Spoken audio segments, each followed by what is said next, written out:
brought to you by ITIL।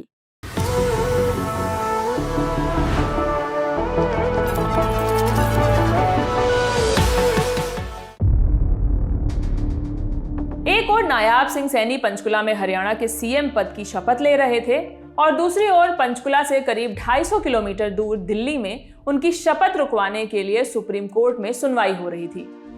याचिका में जिस तरह की दलीलें दी गई थी उससे सुनने के बाद मुख्य न्यायाधीश DY चंद्रचूड़ पहले तो याचिकाकर्ता पर नाराज हुए और फिर कहा कि ऐसा अगर आगे हुआ तो जुर्माना लगाएंगे। खबर पर विस्तार से बात करने से पहले आपके लिए एक जरूरी सूचना है हमारे पास। एक बार फिर से ललन टॉप अड्डा जम रहा है, इस बार बिहार में। जगह है पटना का बापू सभागार। तारीख है 25 अक्टूबर। यहाँ आपसे मिलेंगे एक्टर्स, एजुकेटर्स, सिंगर्स, IAS अफसर और एंटरप्रेन्योर्स। लिस्ट अभी खत्म नहीं हुई है। स्टैंड अप कॉमेडियंस और एक बढ़िया से नाटक का भी है इंतजाम। अड्डा में शामिल कैसे होना है? कोई मेहनत वाला काम नहीं है। खबर के डिस्क्रिप्शन बॉक्स में एक लिंक है, उस लिंक पर क्लिक करिए और रजिस्टर कर लीजिए। फिर हम होंगे, आप होंगे और होंगे अड्डे के भरपूर मजे। आपका इंतजार रहेगा।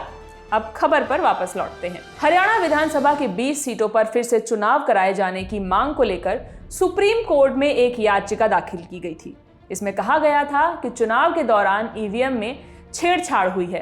प्रिया मिश्रा और विकास बंसल की ओर से दायर की गई इस अपील में कोर्ट से जल्द सुनवाई करने की मांग की गई थी। 17 अक्टूबर को चीफ जस्टिस DY चंद्रचूड़ और जस्टिस JB पादरीवाला और मनोज मिश्रा की बेंच के सामने याचिका पर सुनवाई शुरू हुई।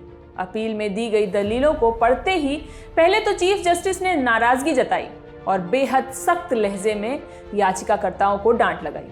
चीफ जस्टिस ने कहा कि ये किस तरह की याचिकाएं हैं? आप चाहते हैं कि हम एक निर्वाचित सरकार के शपथ ग्रहण को रोकें?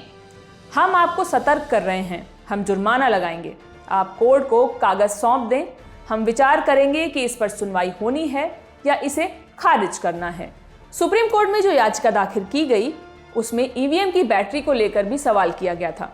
कुछ EVM 99% बैटरी क्षमता पर काम कर रही थी, जबकि कुछ EVM 60 से 70 और 80% से कम बैटरी क्षमता पर काम कर रही थी। कुछ EVM में काउंटिंग वाले दिन भी 99% बैटरी थी। ऐसा क्यों हुआ, इसकी जांच होनी चाहिए। इसके साथ साथ इस अपील में कांग्रेस पार्टी की शिकायतों को भी आधार बनाया गया। याचिका में कहा गया कि कांग्रेस पार्टी ने भी चुनाव में गड़बड़ी की शिकायत ECI से की थी, लेकिन उस पर कोई कार्रवाई नहीं हुई है। कुछ पोलिंग स्टेशंस पर वोटिंग और काउंटिंग के दौरान ही EVM की गड़बड़ी पकड़ ली गई थी।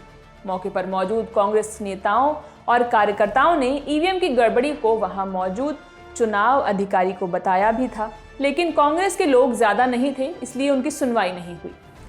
हरियाणा विधानसभा चुनाव के नतीजे घोषित होने के बाद कांग्रेस के वरिष्ठ नेताओं के एक प्रतिनिधिमंडल ने दिल्ली में चुनाव आयोग के अधिकारियों से मुलाकात की थी और चुनाव के नतीजों पर आपत्ति जताई थी। कांग्रेस के प्रतिनिधिमंडल में KC वेणुगोपाल, जयराम रमेश, पवन खेड़ा और अजय माकन शामिल थे। हालांकि बाद में चुनाव आयोग EVM और उसकी बैटरी को लेकर उठ रहे सवालों पर अपनी प्रतिक्रिया दी थी और इस तरह के किसी भी आरोपों को बेबुनियाद बताया था। आपको बता दें, हरियाणा विधानसभा चुनाव में बीजेपी को 48, कांग्रेस को 37 सीटें मिली थी। सुप्रीम कोर्ट में दाखिल की गई याचिका में जिन 20 विधानसभा सीटों को फिर से चुनाव कराने की मांग की गई है, उन सभी सीटों पर बीजेपी को जीत मिली थी। इस खबर को लिखा था हमारी साथी सुप्रिया ने। मैं हूं शिवानी, आप देखते रहिए द ललन टॉप। बहुत बहुत शुक्रिया।